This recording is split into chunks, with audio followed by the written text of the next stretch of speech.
जय माता दी। मेरे सभी प्यारे दोस्तों, मैं लक्ष्मी शर्मा बड़ों को चरण स्पर्श, छोटों को प्यार और बराबर वालों को दिल से नमस्कार करती हूँ। आज रविवार के दिन आप सभी सुनेंगे रविवार व्रत कथा। रविवार व्रत की पौराणिक कथा के अनुसार प्राचीन काल में एक बुढ़िया रहती थी। वह नियमित रूप से रविवार का व्रत करती।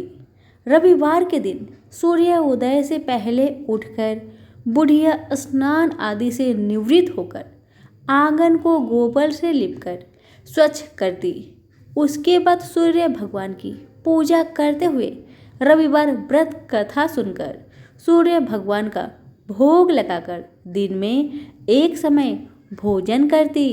सूर्य भगवान की अनुकंपा से बुढ़िया को किसी प्रकार की चिंता एवं कष्ट नहीं था।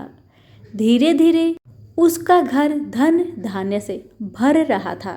उस बुढ़िया को सुखी होते देख उसकी पड़ोसन उससे जलने लगी। बुढ़िया ने कोई गाय नहीं पाल रखी थी, अतः वह अपनी पड़ोसन के आंगन में बंधी गाय का गोबर लाती थी। पड़ोसन ने कुछ सोचकर अपनी गाय को घर के भीतर बांध दिया। रविवार को गोबर न मिलने से बुढ़िया अपना आंगन नहीं लिप सकी। आंगन न लिप पाने के कारण उस बुढ़िया ने सूर्य भगवान को भोग नहीं लगाया और उस दिन स्वयं भी भोजन नहीं किया। सूर्यास्त होने पर बुढ़िया भूखी प्यासी सो गई। प्रातःकाल सूर्योदय से पूर्व उस बुढ़िया की आंख खुली तो वह अपने घर के आंगन में सुंदर गाय और बछड़े को देखकर हैरान हो गई। गाय को आंगन में बांधकर उसने जल्दी से उसे चारा लगाकर खिलाया। पड़ोसन ने उस बुढ़िया के आंगन में बंधी सुंदर गाय और बछड़े को देखा तो वह उससे और अधिक जलने लगी। तभी गाय ने सोने का गोबर किया। गोबर को देखते ही पड़ोसन की आंखें फट गई।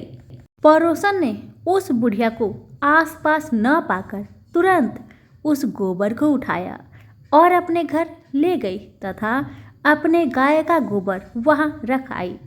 सोने के गोबर से पड़ोसन कुछ ही दिनों में धनवान हो गई। गाय प्रतिदिन सूर्योदय से पूर्व सोने का गोबर किया करती थी और बुढ़िया के उठने के पहले पड़ोसन उस गोबर को उठाकर ले जाती थी।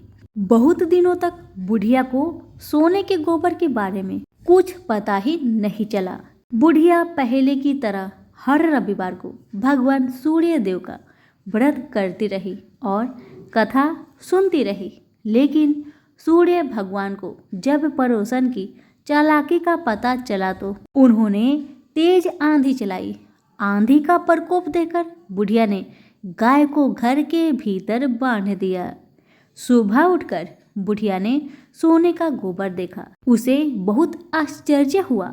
उस दिन के बाद बुढ़िया गाय को घर के भीतर बांधने लगी। सोने के गोबर से बुढ़िया कुछ ही दिन में बहुत धनी हो गई। उस बुढ़िया की धनी होने से पड़ोसन बुरी तरह जल भुनकर राख हो गई और उसने अपने पति को समझा बुझाकर उसे नगर के राजा के पास भेज दिया। सुंदर गाय को देखकर राजा बहुत खुश हुआ। सुबह जब राजा ने सोने का गोबर देखा तो उसके आश्चर्य का ठिकाना न रहा। उधर सूर्य भगवान को भूखी प्यासी बुढ़िया को इस तरह प्रार्थना करते देख उस पर बहुत करुणा आई। उसी रात सूर्य भगवान ने राजा को सपने में कहा, राजन, बुढ़िया की गाय व बछड़ा तुरंत लौटा दो, नहीं तो तुम पर विपत्तियों का पहाड़ टूट पड़ेगा, तुम्हारा महल नष्ट हो जाएगा। सूर्य भगवान के सपने से बुरी तरह भयभीत राजा ने प्रातः उठते ही गाय और बछड़ा बुढ़िया को लौटा दिया। राजा ने बहुत सा धन देकर बुढ़िया से अपनी गलती के लिए क्षमा मांगी। राजा ने पड़ोसन और उसके पति को उनकी इस दुष्टता के लिए दंड दिया। फिर राजा ने पूरे राज्य में घोषणा करवाई कि सभी स्त्री पुरुष रविवार का व्रत किया करें। रविवार का व्रत करने से सभी लोगों के घर धन्य धान्य से भर गया। राजतय में चारों ओर खुशहाली छा गई। स्त्री पुरुष सुखी जीवन यापन करने लगे तथा सभी लोगों के सारे कष्ट भी दूर हो गए। तो सभी प्रेम से बोलिए सूरज भगवान की जय हो। एक साहूकार था, उसके बच्चा नहीं था। एक दिन सवेरे वो बाहर गया, देखा एक किसान खेत में दाना डालने जा रहा था। साहूकार के मिलते ही वो वापस लौट गया और बोलता गया, आज तो शगुन अच्छा नहीं हुआ। किसान की बात साहूकार ने सुन ली और उसका मुंह उतर गया। उदास मन से जब घर गया तो उसकी पत्नी ने उदासी का कारण पूछा, आज क्या बात है? साहूकार ने सारी बात बताई तो पत्नी बोली, आज चिड़िया आई तो वे भी बोली बच्चे नहीं यहाँ, तो दाना कहाँ से मिलेगा? कहकर उड़ गई। साहूकार को क्रोध आया। उसी दिन से सूरज भगवान की आराधना करने लगा। 12 वर्ष बीत गए। राणा देजी ने सूरज भगवान से कहा, यह इतने मन से आपकी आराधना करता है, इसकी पुकार सुन लो जी। सूर्य भगवान ने उसके सामने प्रकट हुए और कहा, तेरे भाग्य में संतान नहीं है, पर मेरे आशीर्वाद से एक कन्या होगी। 9वें महीने एक कन्या ने उनके घर में जन्म लिया। कन्या जब हंसती तो उसके मुख से हीरे मोती गिरते। मालिश वाली आती और हीरे मोती ले जाती। 1 माह बाद मालिश वाली का आना बंद कर दिया तो उसकी माँ को हीरे मोती मिलने लगे। उनके घर में बहुत धन दौलत हो गई।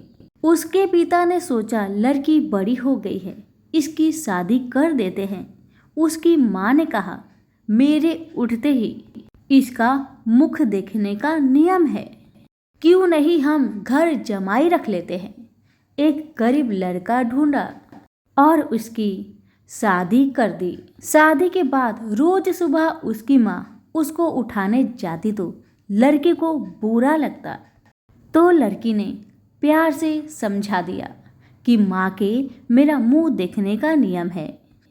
एक दिन जामाई ने लड़की को उठा दिया और देखा हीरे मोती उसके मुख से गिर रहे हैं। उसने उठा लिया। लड़की की माँ आई तो समझ गई कि जामाई को पता चल गया। उसके मन में लालच ने घर कर लिया। उसने अपने जामाई को मारने के लिए एक आदमी भेज दिया। आदमी ने जामाई को मार दिया और उसका सिर सासू को लाकर दे दिया।